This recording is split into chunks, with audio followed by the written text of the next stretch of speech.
Let's bring in head coach James Franklin, Virginia Tech Hokies. Coach, first of all, welcome to the show. Happy signing day. How are you feeling? How's it been in your new home in Blacksburg?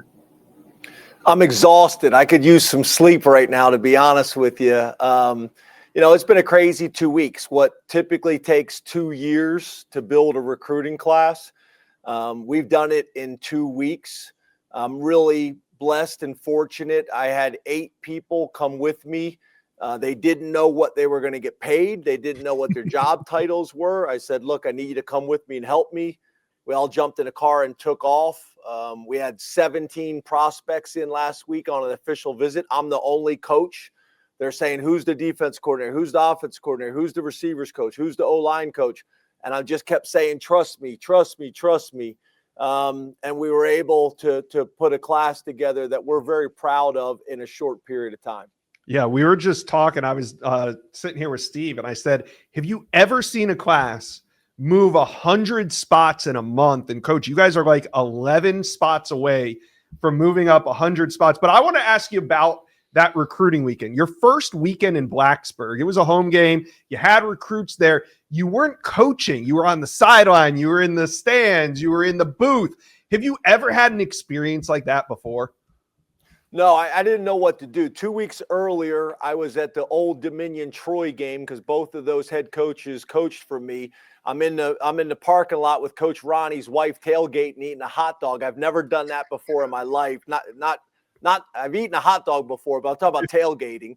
And then the next week, obviously at the Miami game with Virginia Tech, I'm not in the locker room. I'm not coaching. I'm not preparing the guys. I'm on the sideline. They're running on the field. I'm shaking hands. I'm kissing babies. I go up to the president's suite. I'm meeting donors. I'm talking to politicians. No one's watching the game. I'm like, can we watch the game? They had me do TV. They had me do radio.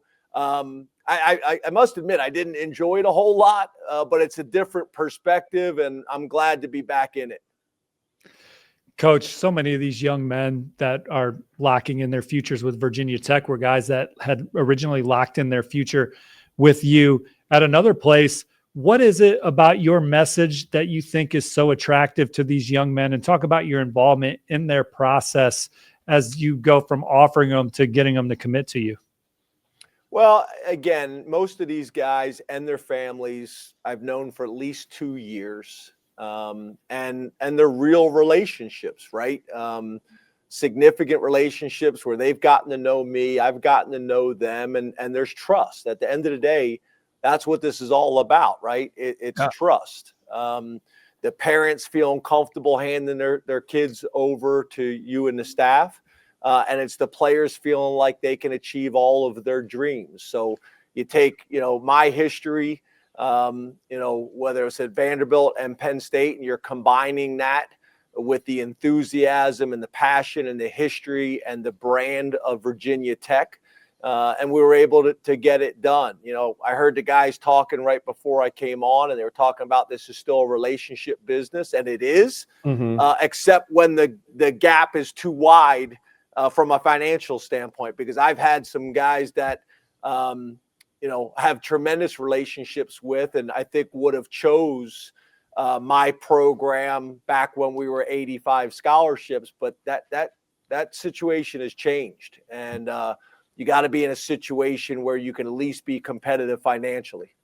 Coach, on the official visit to Virginia Tech, a few of these guys, when I was interviewing them about the experience, mentioned getting in the gear, walking down the tunnel, and then all of a sudden Enter Sandman starts playing during their recruiting visit. Was that the flipping the switch on the radio? Is that one of the jobs of one of the 7 guys that came with you? And just what's that atmosphere like in Virginia Tech that makes these guys feel so comfortable beyond your relationship with them?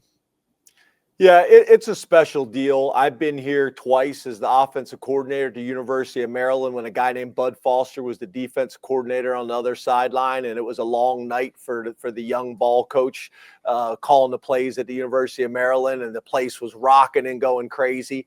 The song is phenomenal.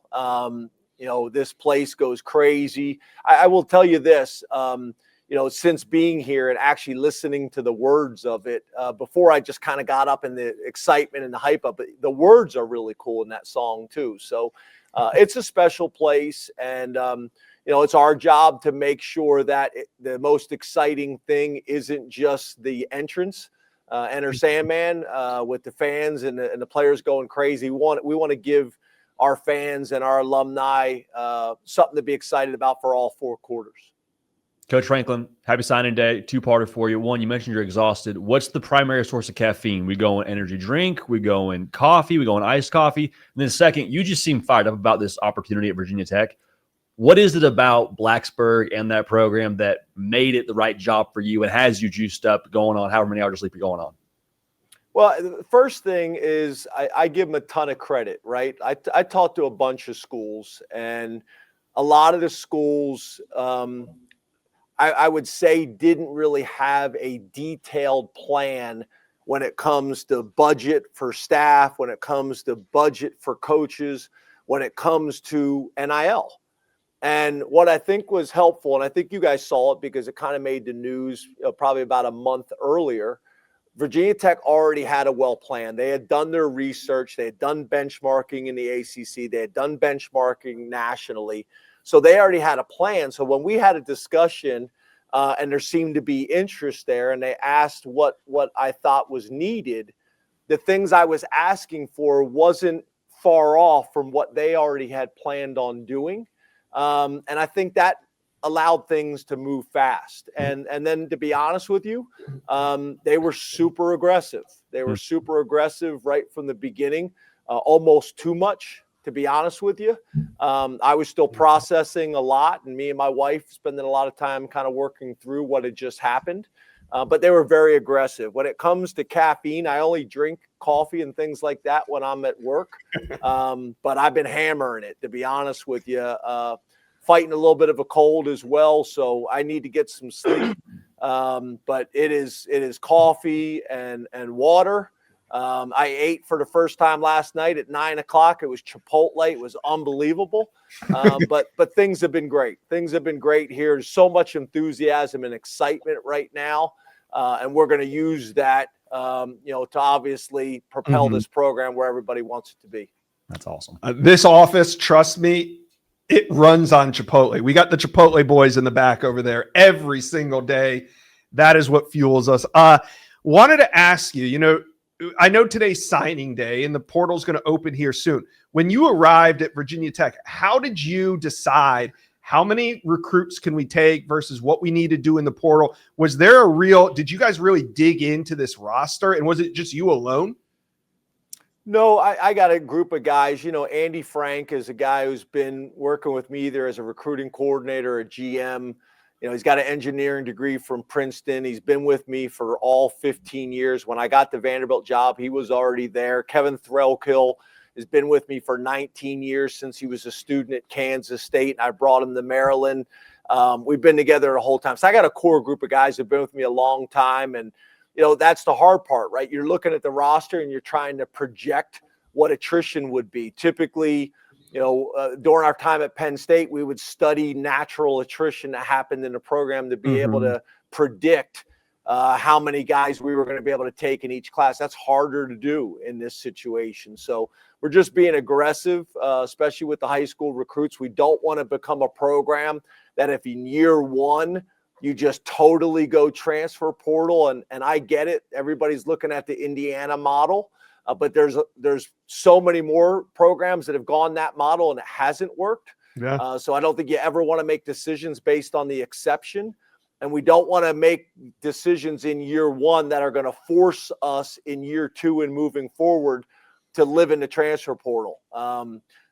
So for us, it's a balance between high school recruits and then doing what we have to do in a transfer portal. We'll be aggressive this first year, and then we'll start to go to more of a high school model with complementary pieces from the transfer portal.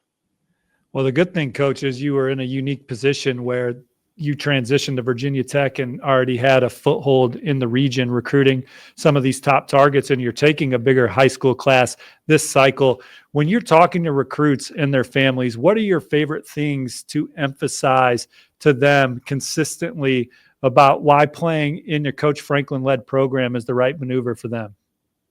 Well, again, I didn't really have to do a whole lot of selling because most of the guys that we're recruiting here at Virginia Tech are guys I've been recruiting for multiple years. Some of them were already committed to Virginia Tech, so we're excited about what Virginia Tech had to offer from a history, tradition, and most importantly, academic perspective. And then I come in with my resume.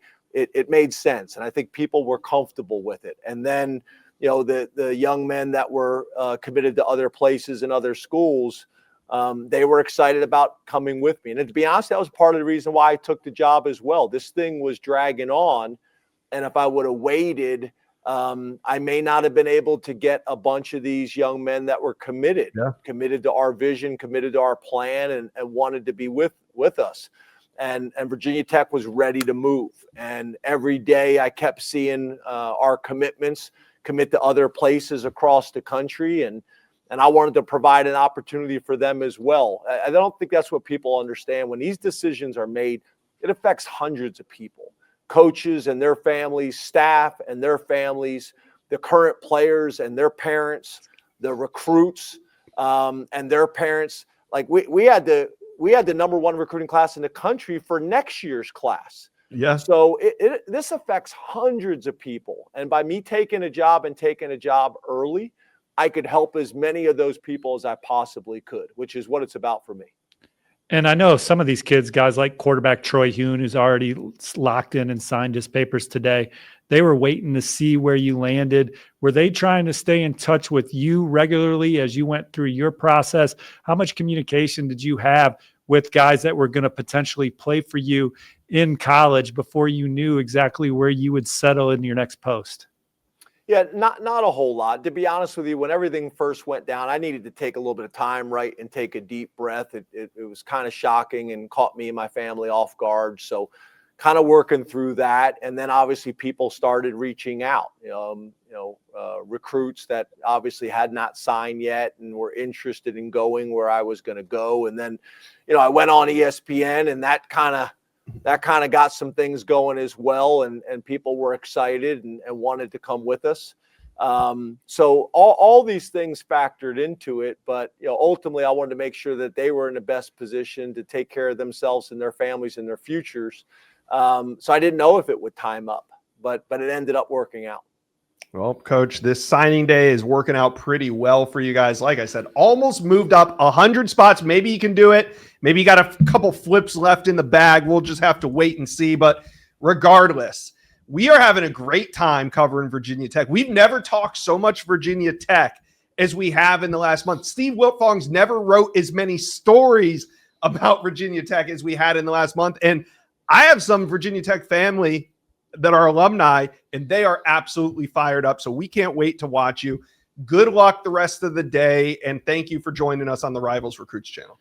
Well, when you said that, I looked up in the corner to see the clock because I think there's another one coming here pretty soon. So get everybody ready, sharpen the pencils, get the keyboards going. There's another one coming soon. All right. Make sure Steve stretches out the fingers a little bit, but we'll be reporting on it. Thank you. Thanks, guys. Appreciate you so much.